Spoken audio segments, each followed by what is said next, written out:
everybody. Thank you for tuning in to Music and Mayhem with Jon Russell. We're here with Greg from Paradise Lost. Came all the way from England. Yeah, it's a long way to come.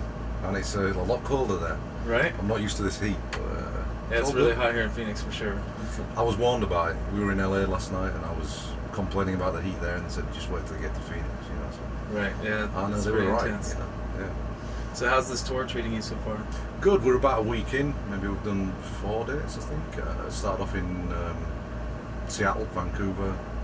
We're just coming around the West Coast, Texas tomorrow, and eventually hit the East Coast. You know, just about a 3.5 week tour, which is kind of relaxed. We used to 6-7 week tours, so right. it's a nice little and then holiday. You go back home afterwards? For 4 days, and then we do another European. We did a European tour just before this. We do another one for another 4 weeks, and then a couple of weeks off, and then some more stuff. Yeah, right on. What's the name of your new release? It's called Tragic Idol. Came out earlier this year on Century Media, and we met all the Century Media guys last night. Actually, it seemed really cool. Right on. Yeah, it seems to be going okay. It's nice to be asked back. You know, I mean, this is our 4th tour here, I think. We've toured with Opeth in the past, and Nightwish, and Creator, Morbid Angel, various other people. You know, so it's a bit of a mixed bag. You know, but it's always good to get across to other people. I mean, this one with Devon and Catatonia, I think it's a nice bill. It's a nice bill. You know, something for everyone on the bill. Right on. Where can the fans pick up your new music? Well, it's pretty much anywhere where there's a decent record store or iTunes, etc. It's not on Spotify because Century Media were one of the first labels to pull out of Spotify.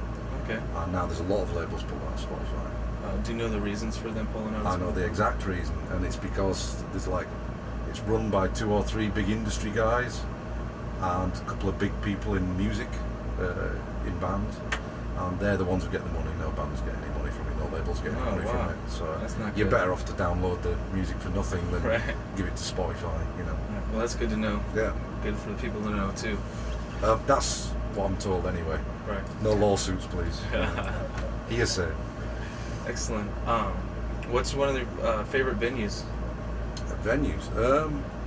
So we did one in San Francisco the other night. Grand Old Theatre, no, the Old American Theatre or something like that.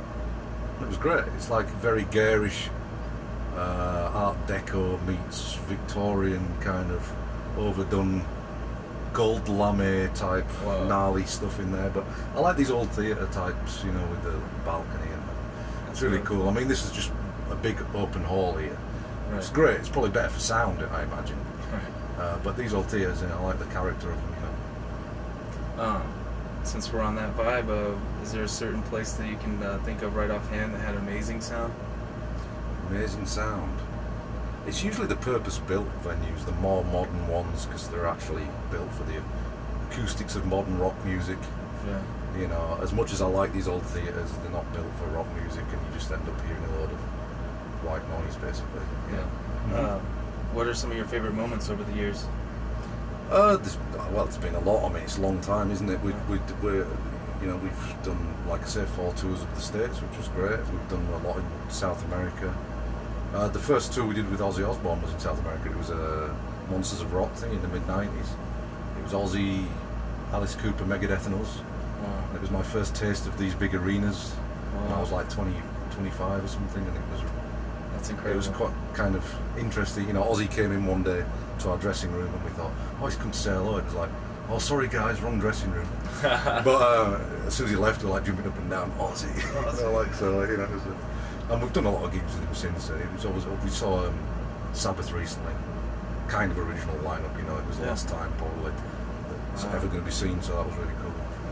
All right. So what do you do on your off time when you're not loading in and performing? Well, I mean, you have a touring year, a writing year, and a recording year. That's roughly the time scale of being in a touring band. So when you're on a touring year, you don't get much time off at all. But in a writing year, something like that, I kind of like to just spend time with family, just mess around playing other types of music as well. Like I've got a side project called Valenfire that's also on Century Media. It's kind of old school death metal from the early. And the name of that again? Valenfire. Valenfire. Yeah. Check that out. It's going quite well over here, and you know, I'm hoping to get on the Decibel tour next year with it and stuff like that. So Very cool. that should be interesting. We'll see what happens. Watch this space. Right on. Real quick before we go, is there a Facebook.com? Yeah, there is a Facebook, and there is a Twitter, and there is a website. But if you ask me how to get to them, I don't know. Type Paradise Lost in to Paradise Google. Lost, Google, and, Facebook. After the book, we come up, and there you go. You'll find stuff. Right on. Make sure you guys check that out. All right, we're gonna go ahead and close up. Paradise Lost, Jon Russell's Music and Mayhem. See you soon.